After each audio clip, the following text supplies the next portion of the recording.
Hello students, आज के इस वीडियो लेक्चर में हम लोग बात करेंगे आउटब्रीडिंग डिवाइसेस के बारे में। देखिए, आउटब्रीडिंग डिवाइसेस क्या होता है। जितने भी एंजियोस्पर्मिक प्लांट हैं, ठीक है, जिनमें पॉलिनेशन होता है, तो उनमें आप अगर एंजियोस्पर्म की स्टडी करेंगे तो आपको मिलेगा कि एंजियोस्पर्म में ज़्यादातर प्लांट्स जो हैं उनमें आपको बाइसेक्सुअल फ्लावर मिलता है। ठीक, बहुत कम प्लांट होंगे जिनमें आपको यूनिसेक्सुअल फ्लावर मिलेगा, तो मेजॉरिटी में आपको बाइसेक्सुअल ही मिलता है।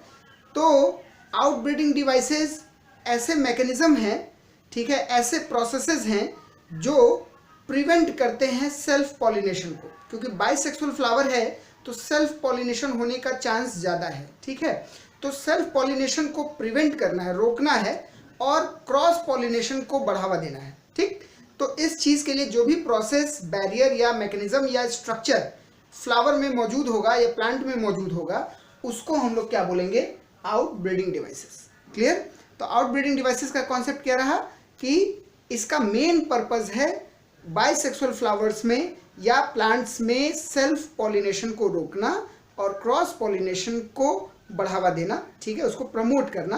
क्यों? क्योंकि क्रॉस पॉलिनेशन से ही जेनेटिक वेरिएबिलिटी आएगी और उसी से बेटर कैरेक्टर्स होंगे, जिससे इवोल्यूशन में नए कैरेक्टर्स दिखाई देंगे और प्लांट बेटर और बेटर सर्वाइवल के लिए अडॉप्ट हो जाएगा। ठीक है, तो इसलिए और प्लस सुपीरियर वैरायटी भी बनेगी। तो इन सब चीज़ों को देखते हुए आउटब्रीडिंग डिवाइसेस की बात करनी है। तो चलिए सबसे पहले देखा जाए कि ये कितने टाइप के होते हैं, इनको कैसे कैटेगराइज कर सकते हैं। तो देखिए, आउटब्रीडिंग डिवाइसेस को हम लोग कैटेगराइज कर सकते हैं डिफरेंट टाइप्स में। पहला टाइप है आपका डिक्लाइनिंग,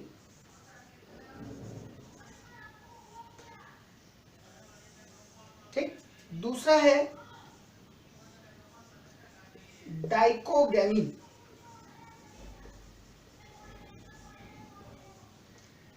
डाइकोगैमी। तीसरा है हर्कोगैमी।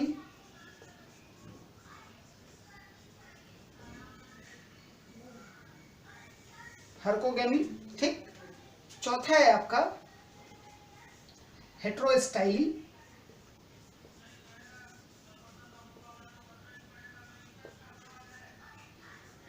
हेट्रोस्टाइली, ठीक है।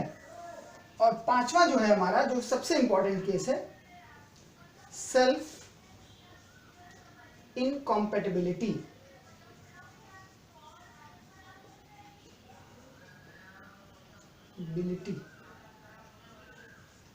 ओके, सेल्फ इनकॉम्पेटिबिलिटी बोलिए या सेल्फ स्टेरिलिटी बोलिए, दोनों बातें आप बोल सकते हैं। सेल्फ इनकॉम्पेटिबिलिटी भी बोल सकते हैं या इसको आप सेल्फ स्टेरिलिटी भी बोल सकते हैं। ठीक, तो ये हमारे बेसिक आउटब्रीडिंग डिवाइसेस हैं। तो पहले वाले से शुरू करते हैं, डिक्लाइनिंग। देखिए, डिक्लाइनिंग का मतलब क्या है। डिक्लाइनिंग का मतलब होता है यूनिसेक्सुअलिटी। ठीक, यूनिसेक्सुअलिटी यानी फॉर्मेशन ऑफ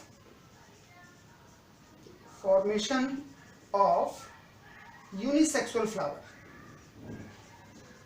यूनिसेक्सुअल फ्लावर, तो प्लांट में यूनिसेक्सुअल फ्लावर का बनना, ये जो है प्रिवेंट करता है सेल्फ पॉलिनेशन को। क्योंकि जब देखिए, प्लांट में अगर फ्लावर यूनिसेलुलर होंगे तो सेल्फ पॉलिनेशन का तो कोई चांस ही नहीं है, क्योंकि फ्लावर में या तो मेल रिप्रोडक्टिव पार्ट होगा या फीमेल रिप्रोडक्टिव पार्ट होगा, दोनों नहीं हो सकते, है ना। तो जब दोनों ही नहीं होंगे तो सेल्फ पॉलिनेशन का कोई चांस नहीं होगा। सिर्फ क्या होगा, क्रॉस पॉलिनेशन ही पॉसिबल है। ठीक है, तो बहुत सारे आप इसके एग्जाम्पल देख सकते हैं। एग्जाम्पल में आप ले सकते हैं पपाया, डेट पाम, कुकुरबिट्स, है ना, एटसेट्रा। तो ये सब आपके यूनिसेक्सुअलिटी में आ जाएंगे। तो बस डिक्लाइनिंग का मतलब याद रखिएगा। डिक्लाइनिंग मतलब यूनिसेक्सुअलिटी यानी यूनिसेक्सुअल फ्लावर का बनना, यानी स्टेमिनेट या पिस्टिलेट फ्लावर। स्टेमिनेट यानी मेल फ्लावर और पिस्टिलेट यानी फीमेल फ्लावर का बनना। तो इसलिए उसमें सेल्फ पॉलिनेशन नहीं होगा, सिर्फ क्रॉस पॉलिनेशन होगा। अगला ये डाइकोगैमी। डाइकोगैमी को क्या बोलते हैं, अनसिंक्रोनाइज्ड मैच्योरिटी ऑफ एंड्रोइशियम यानी male part and gynoecium in bisexual flower. Clear? तो बाइसेक्सुअल फ्लावर अगर बन रहा है, और बाइसेक्सुअल फ्लावर में जाहिर सी बात है मेल रिप्रोडक्टिव पार्ट एंड्रोशियम भी होगा और फीमेल रिप्रोडक्टिव पार्ट गाइनोशियम भी होगा, दोनों मौजूद होंगे। तो दोनों का एक साथ मैच्योर ना होना, अनसिंक्रोनाइज्ड, यानी मेल और फीमेल पार्ट दोनों बनेंगे फ्लावर में, बाइसेक्सुअल फ्लावर होगा, लेकिन दोनों कभी एक टाइम पे मैच्योर नहीं होंगे। तो जब एक टाइम पे मैच्योर ही नहीं होंगे तो सेल्फ पॉलिनेशन का चांस ही नहीं है, क्योंकि अगर मान लीजिए स्टेमन मैच्योर हो गया, पॉलिन ग्रेन बाहर आए, लेकिन स्टिग्मा ही नहीं मैच्योर है तो वो उसका पॉलिन रिसीव नहीं करेगी। या इसका उल्टा, गाइनोशियम मैच्योर हो गया लेकिन एंथर नहीं मैच्योर हुआ है तो पॉलिन ग्रेन ही नहीं रिलीज होगा। इसलिए सेल्फ पॉलिनेशन का यहाँ पे चांस नहीं होगा, यहाँ पे सिर्फ क्रॉस पॉलिनेशन का चांस होगा। क्लियर?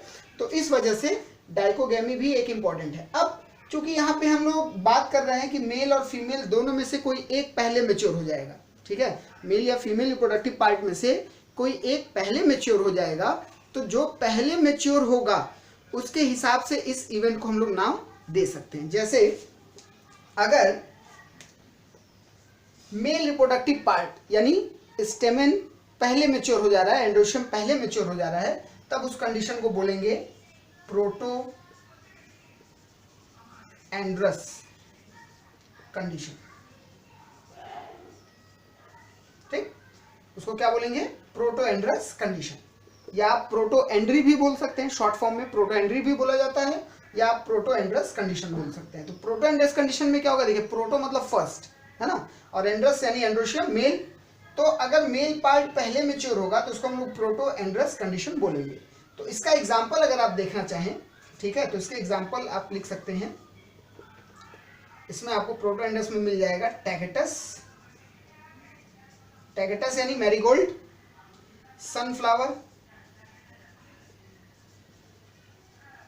ठीक है, सनफ्लावर, टैगेटस और जैस्मिन भी लिख सकते हैं। ये इसके कॉमन एग्जांपल हो जाते हैं। ठीक, इसी तरह इसका अपोजिट, अगर फीमेल रिप्रोडक्टिव पार्ट पहले मैच्योर होगा तो क्या बोलेंगे? प्रोटो गाइनस कंडीशन, या प्रोटोगाइनी लिख सकते हैं आप, प्रोटोगाइनस या प्रोटोगाइनी कंडीशन। ठीक है, तो इसमें क्या होगा एग्जांपल में आपका? इसमें आप ले सकते हैं रोज, ठीक है, फाइकस, रोज हो गया, फाइकस हो गया, फिर मिकेलिया ले सकते हैं, मिकेलिया। ठीक, तो रोज, फाइकस, मिकेलिया, सनफ्लावर, जैस्मिन, टैगेटस, इतने सारे प्लांट्स के मैंने एग्जांपल लिखे हैं। तो इसमें से प्रोटो एंड्रस में हमारा कौन कौन आ रहा है? प्रोटो एंड्रस में आ रहा है टैगेटस, सनफ्लावर, जैस्मिन, फिर प्रोटोगाइनस में रोज, फाइकस, मिकेलिया। तो ये कॉमन एग्जांपल हम लोग देख सकते हैं। ठीक है, तो ये हो गया हमारा डाइकोगैमी। अब यहाँ पे स्पेस नहीं है इस वाले केस में लिखने के लिए, इसलिए मैं इतना दूर आपका रब कर दे रहा हूँ। फिर अगला ये हर्कोगैमी। हर्कोगैमी का क्या मतलब होता है?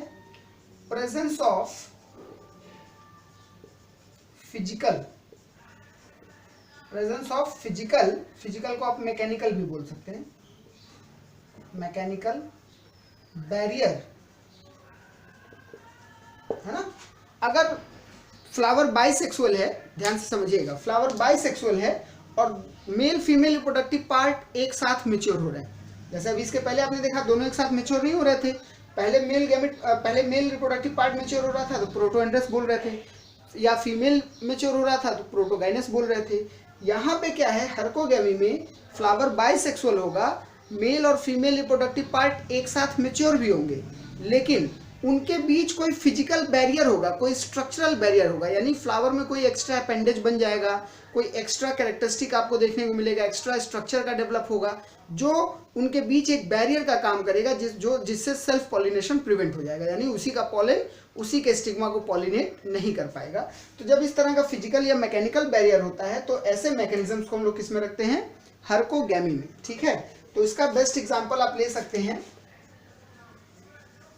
कैलोट्रोपिस। ठीक है, कैलोट्रोपिस यानी मदार का पेड़। तो कैलोट्रोपिस में क्या होता है? गाइनोस्टीजियम पाया जाता है, गाइनोस्टीजियम। ठीक है, तो गाइनोस्टीजियम का मतलब क्या होता है? जब किसी फ्लावर का एंथर उसके स्टिग्मा से फ्यूज हो जाए, ठीक है, तो ऐसे केस को हम लोग क्या बोलेंगे, गाइनोस्टिजियम। तो मदार में ऐसे ही होता है। देखिए मान लीजिए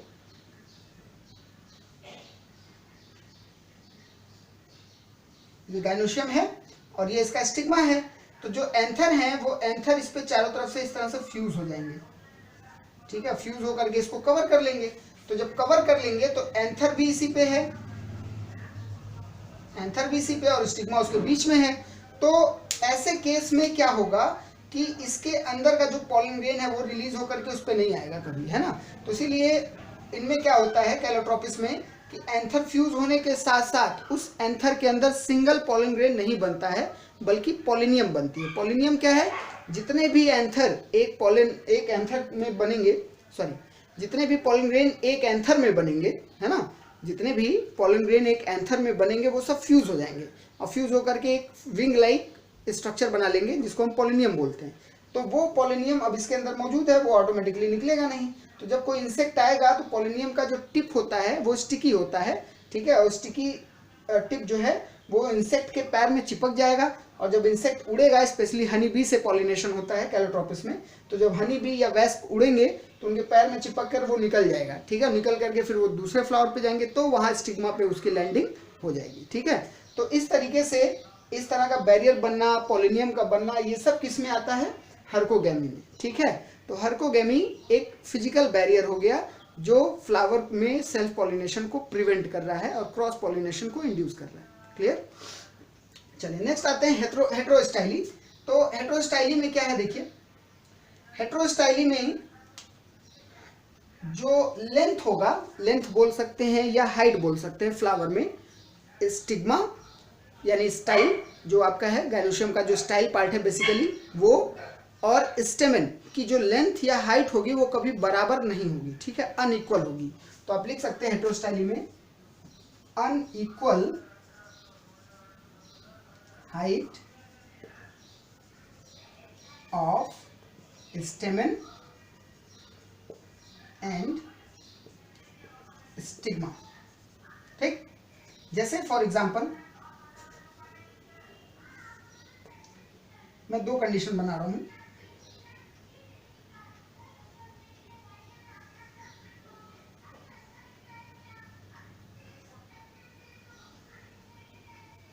जैसे मान लीजिए एक फ्लावर ये है, अब देखिए इसमें क्या है, इस केस में क्या है, स्टिग्मा काफी ऊपर है और स्टेमेंस के जो एंथर है वो काफी नीचे हैं, तो बराबर हाइट पे नहीं है, इसलिए सेल्फ पॉलिनेशन होने का चांस नहीं है, ठीक है। तो एक कंडीशन ये हो सकती है। दूसरा कंडीशन क्या हो सकता है, दूसरे कंडीशन में आपका स्टिग्मा का हाइट कम होगा, ऐसे समझिए,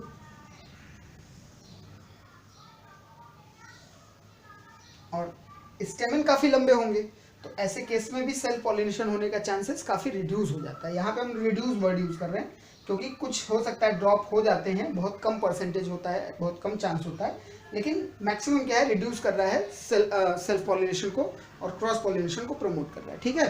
तो इस तरह का जो केस है हेट्रोस्टाइली का, ये आपको देखने को मिलेगा किसमें, ऑक्जेलिस और प्राइम्यूला। ऑक्जेलिस और प्राइम्यूला ये दो प्लांट्स हैं जिनमें आपको इस तरह के केसेस देखने को मिलते हैं, और भी प्लांट्स हैं बट ये दो मेन एग्जांपल्स हैं आपके जो आपसे पूछे जाते हैं, ठीक है। तो इस तरीके से हम लोगों ने डिक्लाइनी यानी यूनिसेक्सुअलिटी देख लिया, डाइकोगेमी यानी अनसिंक्रोनाइज्ड मैच्योरिटी जिसमें मेल फीमेल पार्ट एक साथ मैच्योर नहीं हो रहे हैं, हर्कोगेमी जिसमें फिजिकल मैकेनिकल बैरियर है जो सेल्फ पॉलिनेशन को प्रिवेंट कर रहा है, इसमें गाइनोस्टिजियम हो गया कैलोट्रोपिस का, और उसमें पॉलिनियम का बनना, ऑर्किड में पॉलिनियम का बनना, ये सब इसमें आ जाता है। हेट्रोस्टाइली यानी अनइक्वल लेंथ या height of stigma and stamen, ठीक है, तो इसके वजह से हो रहा है। अब जो सबसे इंपॉर्टेंट हमारा बच गया दैट इज सेल्फ इनकॉम्पेटिबिलिटी या सेल्फ स्टेरिलिटी। तो ये एक जेनेटिक मैकेनिज्म है प्लांट में जो कुछ प्लांट्स में देखने को मिलता है। तो आइए इसको डिटेल में देखा जाए। देखिए सेल्फ इनकॉम्पेटिबिलिटी या सेल्फ स्टेरिलिटी, ठीक है, बहुत इंपॉर्टेंट मैकेनिज्म है, बहुत सारे सवाल इसमें नीट से आते हैं, तो ध्यान से इसको सुनिएगा। सेल्फ इनकॉम्पेटिबिलिटी क्या है पहले इसको समझिए। It is genetic mechanism genetic mechanism, ये एक जेनेटिक मैकेनिज्म है टू प्रिवेंट जर्मिनेशन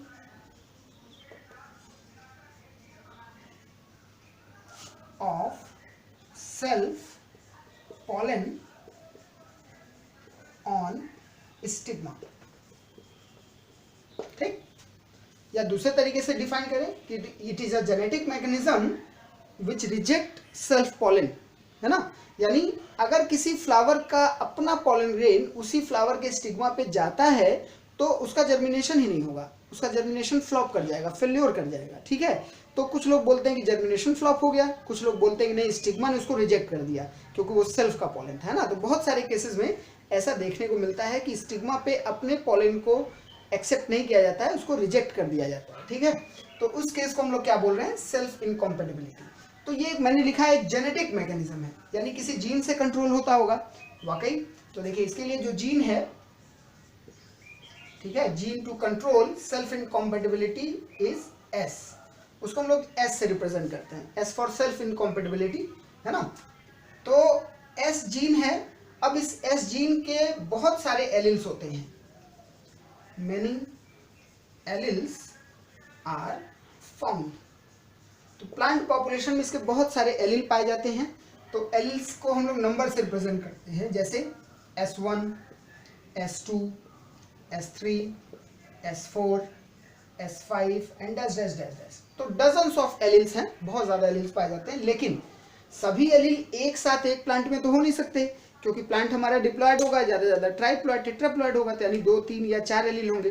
तो मोस्टली जो हमारे प्लांट्स होते हैं वो डिप्लॉयड ही होते हैं। तो कोई 2 सेट एलिल के मौजूद होंगे, ठीक है, चाहे S1 S2 हो या S1 के साथ S3 का कॉम्बिनेशन, कोई भी एक कॉम्बिनेशन आपका मौजूद होगा एक पर्टिकुलर प्लांट में। ठीक है, अब उसी के अकॉर्डिंग चलते हैं। ठीक, तो जैसे मान लीजिए ये हमारा एक प्लांट है, एक प्लांट हम लोग ले रहे हैं और उस प्लांट का जो जीनोटाइप है 2n, इसके अकॉर्डिंग डिप्लॉयड के अकॉर्डिंग S1 S2 है। ठीक है, ये इसका जीनोटाइप है S1 S2।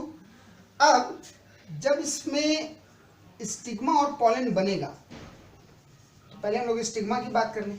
तो देखिए जो स्टिग्मा बनेगा, स्टिग्मा तो आपका सोमेटिक टिश्यू है, उसमें मियोसिस तो होती नहीं है, तो इसलिए वो आपका डिप्लॉयड का डिप्लॉयड ही रहेगा, यानी उसका जीनोटाइप स्टिग्मा का क्या होगा, S1 S2 ही रह जाएगा जो प्लांट का है। ठीक, जबकि पॉलन जो बनेगा, तो पॉलन आप जानते हैं मियोसिस के बाद बनते हैं, तो पॉलन हैप्लॉयड होते हैं। ठीक है, पॉलन आर हैप्लॉयड। तो जब हैप्लॉयड है तो दोनों में से कोई एक ही एलील मौजूद होगा, यानी इस प्लांट में 2 तरह के पॉलन बन सकते हैं, कुछ पॉलन ग्रेन में S1 मौजूद होगा, कुछ पॉलन ग्रेन में S2 मौजूद होगा। तो इस तरीके से एक पॉलन बनेगा S1 टाइप और एक पॉलन बनेगा S2 टाइप। ठीक, क्लियर। अब इसी तरह कोई दूसरा प्लांट मान लेते हैं, इसको प्लांट 1 कर ले रहे हैं, ठीक है, और एक इधर मान लेते हैं प्लांट 2। ठीक, तो प्लांट 2 का भी पॉलन सपोज करिए बना, और इसका जीनोटाइप ले लेते हैं S2 S3 मान लेते हैं। ठीक, तो इसका पॉलन ग्रेन मान लीजिए बना, तो इसका पॉलन जो बनेगा वो बनेगा एक S2 और एक बनेगा S3। इस तरह से दो टाइप के पॉलन इस प्लांट में भी बनेंगे। अब देखिए, अगर इस स्टिग्मा पर इसका अपना पॉलन S2 आता है तो वो जर्मिनेट नहीं करेगा, फ्लॉप हो जाएगा। S1 आता है तो भी जर्मिनेट नहीं करेगा, फ्लॉप कर जाएगा। चलिए अब इस प्लांट की बात करते हैं, इसमें 2 तरह के पॉलन है, S2 और S3। अगर S2 अटैक करेगा तो ये भी जर्मिनेट नहीं करेगा, लेकिन S3 अटैक करेगा तो इसका जर्मिनेशन होगा, यानी ये सक्सेसफुल पॉलिनेशन होगा। ठीक, तो अब इससे आपको हिंट मिल गया होगा। हिंट क्या है, यहाँ पे ये देखा गया है कि अगर स्टिग्मा में जो एलील हैं, ठीक है, उससे मैच करता हुआ एलील अगर पॉलन ग्रेन में मौजूद है, ठीक है, मैच करता हुआ यानी कॉमन, ठीक है, दोनों में कॉमन है, जैसे S2 तो S2 यहाँ भी मौजूद है, S1 यहाँ भी मौजूद है, ठीक है, यहाँ पे भी S2 है तो S2 यहाँ मौजूद है। तो अगर जो एलील्स स्टिग्मा में हैं उससे उसी का जैसा एलील अगर पॉलन के साथ आएगा तो ऐसा पॉलन ग्रेन जर्मिनेट नहीं करेगा। लेकिन अगर डिफरेंट टाइप का एलील वाला पॉलन ग्रेन आएगा तो जो कि कॉमन नहीं है, तो पॉलिनेशन हो जाएगा, जर्मिनेशन हो जाएगा। तो इस तरीके से जो सेल्फ इनकॉम्पेटिबिलिटी का मैकेनिज्म है फ्लावर में, वो आपका वर्क करता है। ठीक है, अब इसमें भी दो तरह के होते हैं, एक स्पोरोफिटिक टाइप, एक गैमेटोफिटिक टाइप। स्पोरोफिटिक टाइप यानी अगर सेल्फ इनकॉम्पेटिबिलिटी का रूल स्टिग्मा से कंट्रोल हो रहा है, यानी जो मेन फोर्स है वो स्टिग्मा की तरफ से अप्लाई हो रहा है, तो स्टिग्मा हमारा देखिए डिप्लॉयड है, स्पोरोफिटिक है, तो इसलिए उसको स्पोरोफिटिक टाइप बोलेंगे। और अगर हमारा जो सेल्फ इनकॉम्पेटिबिलिटी का प्रोसेस है वो पॉलन की तरफ से अप्लाई हो रहा है, तो पॉलन हमारा हैप्लॉयड है ना, गैमेटोफिटिक है, तब उसको गैमेटोफिटिक बोल देंगे। तो बस ये छोटा सा डिफरेंस है ना। गैमेटोफिटिक टाइप अगर पूछेगा सेल्फ इनकॉम्पेटिबिलिटी क्या है, तो पॉलन की तरफ से जो अप्लाई होगा। स्पोरोफिटिक क्या होगा, जो स्टिग्मा की तरफ से अप्लाई होगा। ओके।